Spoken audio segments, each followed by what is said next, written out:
Buenas tardes, nosotros somos el equipo de García Rodríguez Luis Javier y Arce Espinosa Cristian, y este es nuestro video para la tarea de fundamentos básicos para el diseño de ejes de transmisión de potencia. Primero vamos a ver qué es una definición de un eje. El eje puede ser definido de varias maneras. La principal y más importante es que es un elemento estructural giratorio que transmite torque y potencia entre componentes mecánicos, además de soportar cargas transversales producidas por otros elementos adyacentes. Durante su funcionamiento está sometido principalmente a esfuerzos de torsión y flexión debido a cómo actúa dentro del mecanismo. Como consideración de diseño, los diseños de los ejes, dos de las consideraciones más importantes sobre estos son los esfuerzos que actúan sobre el elemento y las deflexiones que se producen durante su operación. Los ejes se utilizan para transmitir potencia y movimiento rotatorio entre componentes mecánicos como engranes, poleas, ruedas dentadas o acoplamientos. Durante su funcionamiento, los ejes están sometidos a diferentes tipos de cargas que generan esfuerzos internos. Estas cargas provienen principalmente de los elementos montados sobre el eje o de la potencia que se transmite a través de él.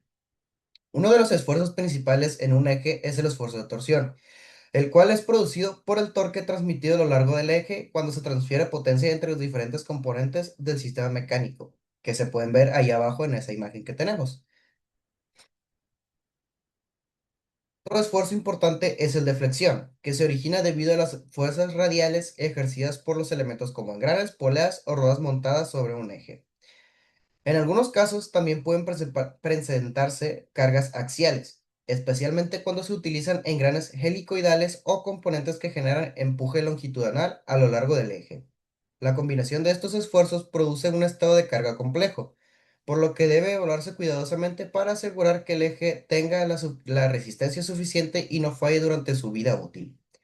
Debido a que muchos ejes están sometidos a cargas variables o cíclicas, el diseño también debe considerar a la resistencia a la fatiga, ya que las fallas por fatiga son una de las causas más comunes de fractura en este tipo de componentes. En la imagen de ahí abajo podemos ver cómo es que la flexión afecta a las piezas del maquinaje que tenemos. Otra consideración fundamental es el diseño de los ejes en el control de las deflexiones o deformaciones que ocurren cuando el eje está sometido a cargas. Aunque el eje tenga suficiente resistencia para soportar los esfuerzos, una deflexión excesiva puede provocar problemas en el funcionamiento del sistema mecánico. Una deflexión excesiva puede causar desalineación entre engranes, vibraciones, desgaste prematuro en rodamientos o incluso interferencias entre componentes. Por esta razón, el eje debe diseñarse no solo para evitar la falla por esfuerzo, sino también para mantener las deformaciones dentro de límites aceptables que permitan un funcionamiento adecuado de la máquina. Materiales comunes. Los ejes se fabrican principalmente de aceros, debido a que estos materiales ofrecen una buena combinación entre resistencia mecánica, rigidez, tenacidad y facilidad de manufactura. Además, los aceros permiten diferentes tratamientos térmicos que mejoran sus propiedades mecánicas. La selección del material para un eje depende de varios factores, entre ellos la magnitud de las cargas, las condiciones de operación, la resistencia a la fatiga requerida, el costo del material y el proceso de manufactura disponibles. Los aceros al carbono son uno de los materiales más utilizados para fabricar ejes. Estos aceros ofrecen una buena resistencia mecánica y son relativamente económicos, por lo que se emplean en muchas aplicaciones industriales donde las cargas no son extremadamente altas. Cuando se requieren mayores niveles de resistencia, dureza y resistencia a la fatiga, se utilizan aceros aliados. Estos contienen elementos como el cromo, níquel o molibdeno, que mejoran sus propiedades mecánicas y su desempeño en condiciones en cargas más exigentes. Como se puede observar aquí abajo, tenemos los tipos de materiales que se pueden utilizar, como es el acero inoxidable, la fundición, materiales endurecidos o superaliantes termoresistentes. Elementos montados. Los ejes sirven como soporte y medio de transmisión de movimiento para diversos elementos mecánicos que forman parte de un sistema de potencia. Estos componentes se montan sobre el eje para transmitir torque, cambiar la velocidad o modificar la dirección del movimiento. Entre los elementos más comunes que se montan sobre un eje se encuentran engranes, poleas, ruedas dentadas, sprockets, acoplamientos, volantes de inercia y rodamientos. Los engranes Se montan de los ejes para transmitir potencia y movimiento entre ejes, permitiendo cambiar la velocidad de rotación o la dirección del movimiento. Las poleas y ruedas dentadas se utilizan para transmitir potencia mediante las bandas o cadenas, permitiendo transmitir movimientos entre ejes separados. Los acoplamientos se utilizan para conectar dos ejes con el fin de transmitir torque entre ellos. También pueden compensar pequeñas desalineaciones entre los ejes. Los volantes de inercia se montan sobre los ejes para almacenar energía cinética y ayudar a mantener una velocidad de rotación más uniformes en sistemas donde el torque varía. Los rodamientos o cojinetes se utilizan para soportar el eje y permitir su rotación con baja fricción, además de transmitir las cargas hacia la estructura de soporte. Las consideraciones del montaje. Al montar elementos sobre un eje se debe considerar aspectos como la alineación adecuada, el tipo de ajuste entre eje y componente y la facilidad de ensamblaje y desmontaje. Los elementos montados en eje pueden mantenerse mediante chavetas, cuñas, estrías, anillos de retención, tornillos de fijación o ajustes por interferencia, dependiendo del tipo de carga y del torque transmitido. Un montaje adecuado garantiza una correcta transmisión de potencia, evita deslizamientos entre el eje y los componentes y reduce problemas como vibraciones, desgaste prematuro o fallas mecánicas. Ahora yo voy a hablar sobre las fuerzas que se ejercen los elementos mecánicos sobre el eje.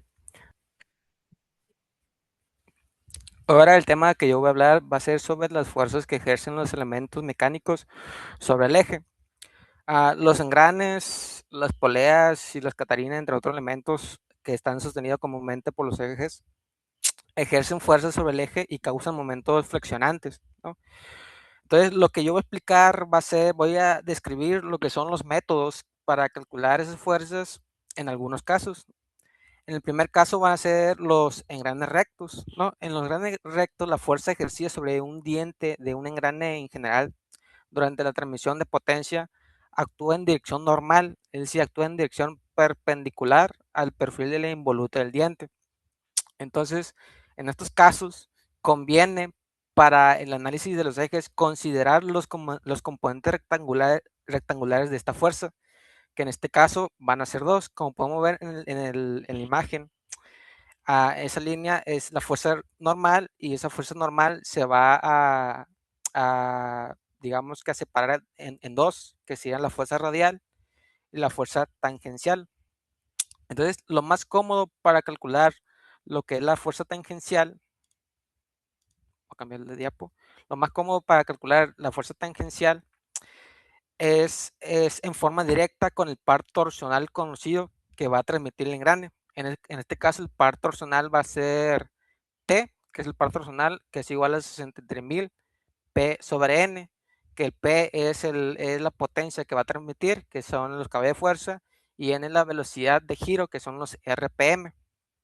Entonces, para calcular la fuerza tangencial sería la fuerza tangencial es igual al par torsional entre el diámetro de lo que sea el engrane sobre 2, entre 2 digo. Entonces, el ángulo entre la fuerza total y la componente tangencial va a ser igual al ángulo de presión del perfil del diente. Y entonces de esta manera se conoce la fuerza tangencial. La fuerza radial, ya obtenida con la fuerza tangencial, se puede calcular de forma directa, el cual la fuerza radial la fuerza radial va a ser igual a fuerza tangencial por la tangente del ángulo. En estos casos, se necesitaría calcular la fuerza normal para calcular el ángulo que necesitamos, pero los engranes ya trabajan con ángulos de presión típicos que varían entre los 20 a los 25, hasta los 25 grados. El siguiente serían las catarinas y las cadenas. Como se muestra en la figura, muestra un par de ruedas catarinas con cadena que transmiten potencia. La parte superior de la cadena, como pueden ver, está a tensión, donde dice el lado tenso, y produce el par torsional en cada catarina. El tramo inferior, donde dice lado flojo, no ejerce ninguna fuerza sobre la catarina. Entonces, en consecuencia, la fuerza flexionante total sobre el eje que sostiene la catarina va a ser igual a la tensión en el lado tenso de la cadena, o sea, el lado de arriba. Entonces, si se conoce el par torsional en una catarina, donde la fuerza de la cadena va a ser igual al par torsional entre el diámetro sobre 2, donde es el diámetro de paso de esa catarina. Podemos ver que la fuerza de la cadena actúa en dirección del lado tenso de esta. Entonces, debido a la diferencia de tamaño entre las dos catarinas, esa dirección va a formar un ángulo, como se puede ver en la imagen, con la línea entre los centros de ejes. Entonces, para hacer un análisis preciso, lo que vamos a necesitar va a ser descomponer la fuerza de la cadena en dos, que va a ser en la fuerza en el perpendicular a ella, y entre centro, que va a ser la fuerza de la cadena en X, que la vamos a determinar por la fuerza de la cadena por el coseno del ángulo que forma, y la fuerza de la cadena en Y, que va a ser la fuerza de la cadena por el seno del ángulo, ¿no? Donde la dirección en X es la paralela de la línea entre centros y la dirección en Y es la perpendicular a ella. El siguiente sería poleas y bandas. En la polea de banda, el aspecto general de este sistema es básicamente casi lo mismo que con las cadenas de transmisión, pero existe una diferencia importante, ¿no? Como pueden ver en la imagen, los dos lados de la banda, a diferencia del anterior, están en tensión, como se ve en la figura, ¿no? Entonces, la tensión de la fuerza 1, donde se mide la imagen, la fuerza 1 del lado tenso es mayor, siempre va a ser mayor que la tensión de la fuerza 2 en el lado, entre comillas, flojo, ¿no? Porque recordemos que lo está a tensión. Entonces, por ello hay una fuerza impulsora neta sobre las poleas. Entonces, esta fuerza impulsora se puede representar de dos formas, donde la fuerza neta va a ser igual a la fuerza 1 menos la fuerza 2, y también se puede representar como que la fuerza neta va a ser igual al par torsional entre el diámetro entre 2, ¿no? Entonces, podemos observar que la fuerza de flexión, ¿no?, sobre el eje que sostiene la polea va a depender de la suma de la fuerza 1 y la fuerza 2 para obtener lo que es la fuerza de flexión.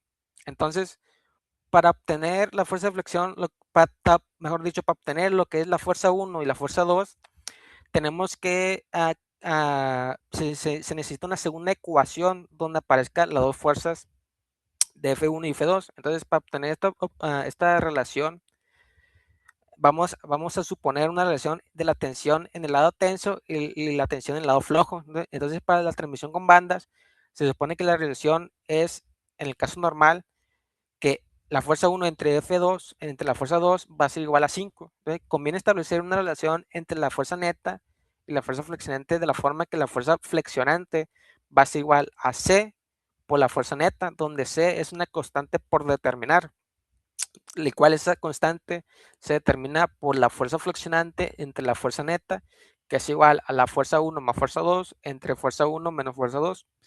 Entonces, pero de acuerdo con la ecuación que ya presenté antes, si de la F1 entre F2 es igual a 5, si despejamos la F1, nos quedaría como que la F1 es igual a 5 por F2.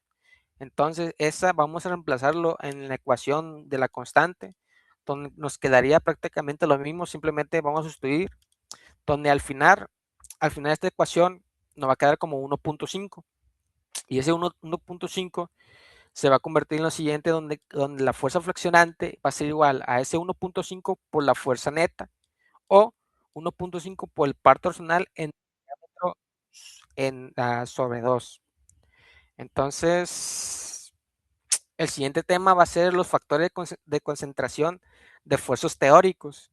Cuando diseñamos un eje, no podemos tratarlo como una barra perfectamente lisa, sino que en realidad es que los ejes tienen cambios de sección como cuñero y ranuras, y en esos puntos los esfuerzos se concentran mucho más, es decir, se vuelven más altos que el esfuerzo nominal, el esfuerzo que se aplica en el eje. Entonces, para considerar esto en la etapa de diseño preliminar, usamos factores de concentración de esfuerzos KT conservadores, ¿no? Donde la idea es partir de valores altos para estar del lado de la seguridad y luego afinar en el diseño final.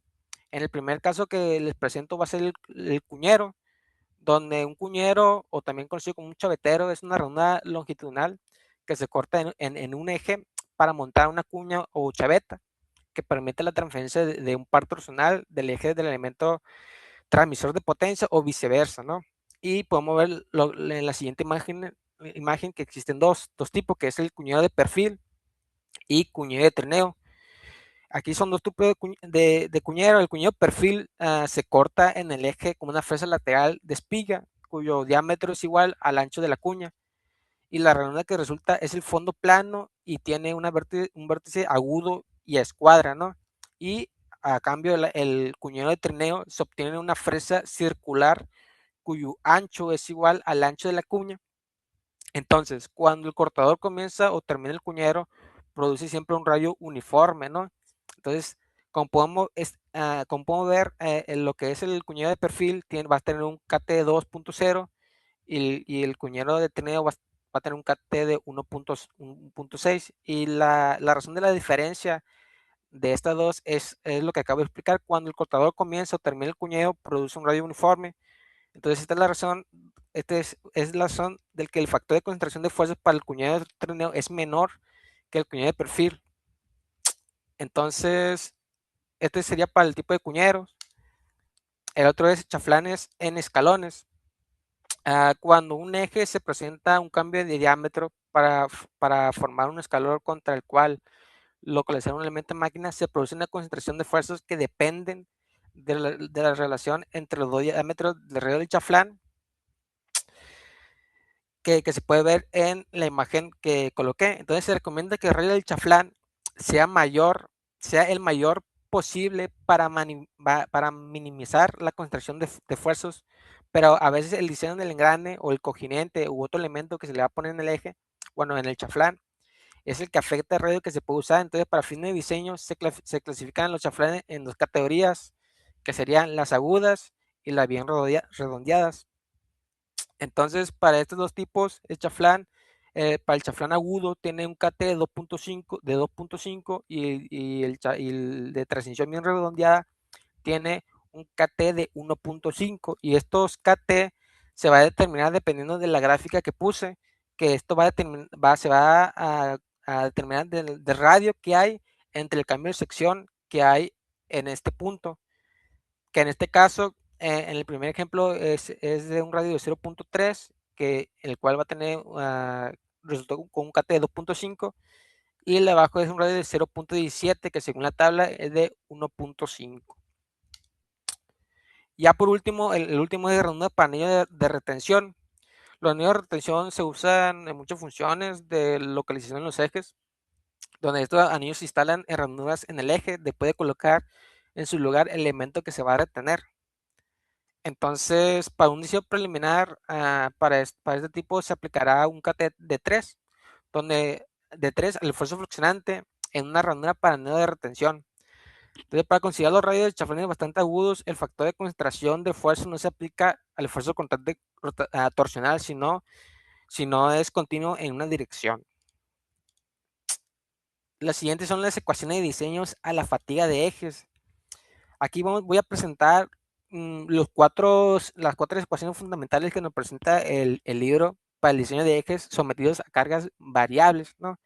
Todas tienen la misma estructura básica, nomás que comparan los esfuerzos actuantes en el eje con la resistencia del material, pero cada una utiliza un criterio diferente para evaluar el riesgo, donde cada ecuación nos va a permitir calcular dos cosas, el cual uno es el factor de seguridad, si es que ya tenemos un diámetro definido, y el diámetro mínimo necesario si es que estamos diseñando desde cero.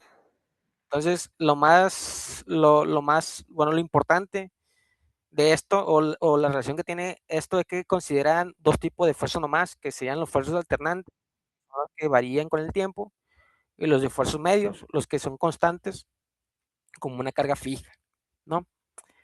El primero va a ser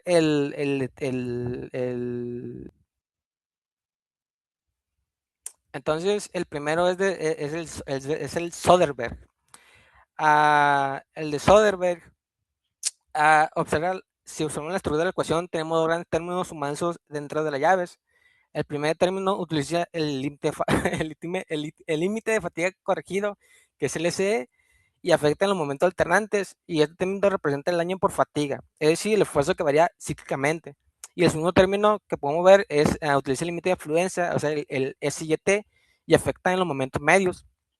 En términos, este término representa el riesgo deformación plástica o fluencia que pueda tener en el primer ciclo de carga. Entonces, ¿por qué este es el más conservador? Y la razón es que usa el límite de fluencia para controlar los esfuerzos medios. Entonces, el SYT es siempre menor que la resistencia última, por lo que la ecuación exige un diámetro mayor para garantizar el material para que no entre en una zona plástica o ni siquiera en cargas constantes. Entonces es ideal cuando el material es frágil o cuando no se permite una deformación permanente. El siguiente es el tipo Goodman. El Goodman es un criterio modificado, ¿no? Si comparamos con el Soderbergh, la estructura es idéntica, sigue siendo la suma en términos de fatiga con ese y en términos de carga media, pero la única diferencia es que está en el dominador del segundo término. Goodman reemplaza el límite de la fluencia YT por la resistencia última de la tensión, que es el SUT. Entonces, al usar el SUT, que es el valor más alto que SYT, el término de carga médica se vuelve menos restrictivo. Eso significa que el Goodman permite diámetros ligeramente menores que el Sorbe para el mismo factor de seguridad. Y al mismo tiempo es el más utilizado porque es el más equilibrado. Y ya por último es el criterio de Gerber. El criterio de Gerber a simple vista parece que la fórmula es muy diferente, pero la idea es la misma, que es relacionar esfuerzos alternantes y medios. Para simplificar la notación, se definen dos variables en este caso, que es A y B. La A es la combinación de esfuerzos alternantes y la B es la combinación de esfuerzos medios. Aquí la única novedad aquí es que Gerber utiliza una relación parabólica entre el esfuerzo alternante y medio en lugar de una línea recta como Goodman.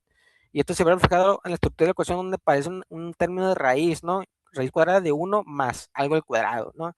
Entonces, aquí ya podemos ver una comparativa de las tres ecuaciones donde podemos ver que en el Soderbergh efectivamente es el más estricto de los tres. Y el de Gerber, digamos que es el más permisivo, donde si el punto lo ubicamos en el Gerber, el de Goodman y el Soderbergh ya no entraría, pero en su contraparte, si lo ponemos en el Soderbergh, entraría en todos, pero ya Goodman y Gerber ya lo considerarían como sobredimensionado, ¿no? Entonces podemos notar que el de Goodman es el más equilibrado, que es el que se encuentra entre medio de estos dos. Ya por último voy a hablar sobre el procedimiento para el diseño de ejes. En este caso, para el diseño de eje se siguen los siguientes pasos. Primero es determinar la velocidad del giro del eje, que es conocer las condiciones de operación que va a trabajar el eje. Luego determinar la potencia o par torsional a transmitir, que es definir la carga principal del eje. Luego es diseñar componentes transmisores de potencia, engrane, polea, etcétera, y especificar su ubicación, es decir, definir qué elementos van montados y en dónde. Luego el 4 es especificar ubicaciones de los cojinetes, que sean los rodamientos. Y ya definir si vamos a utilizar dos cojinetes nomás, dónde se van a colocar, qué cargas van a afectar en ellas, etcétera. Ya luego es proponer la forma general, la forma general y detalle geométrico, ¿no? De definir los escalones para asentar los componentes, especificar sistemas de sujeción, definir cuñeros, asegurar la localización de cada elemento, etcétera. Ah, ya luego sigue lo que es determinar el par torsional de cada punto del eje, ¿no? Donde eso vamos a determinar sobre un diagrama de par torsional, luego determinar las fuerzas radiales y axiales sobre el eje, donde es identificar todas las cargas aplicadas, luego descomponer fuerzas radiales en direcciones vertical y horizontal, donde vamos a preparar el análisis en planos separados, ¿no? Luego calcular las reacciones en coginiente, que igualmente va a ser en dos planos, donde vamos a calcular la fuerza que soportan los rodamientos. Luego es generar diagrama de fuerza cortante y momento friccionante completo, donde vamos a ver la distribución de momentos en todo el eje. Ya después de que determinado toda la fuerza y todo lo que se va a aplicar en el eje, ya ahora sí vamos a seleccionar lo que es el material. Luego determinar un esfuerzo de diseño adecuado. Aquí es donde vamos a sacar la de Goodman, Soderbergh o la de Gerber. Luego analizar puntos críticos para el diámetro mínimo. Ya finalmente es especificar dimensiones finales y detalles, ¿no? Donde vamos a ajustar los diámetros, definir tolerancia, especificar red de chaflán, básicamente la medida que va a tener nuestro eje.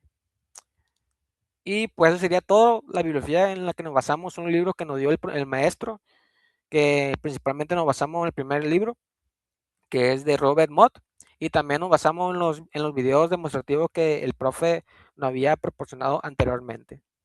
Y bueno, esto sería todo por nuestra parte. Espero que haya cumplido con sus expectativas y hasta la próxima.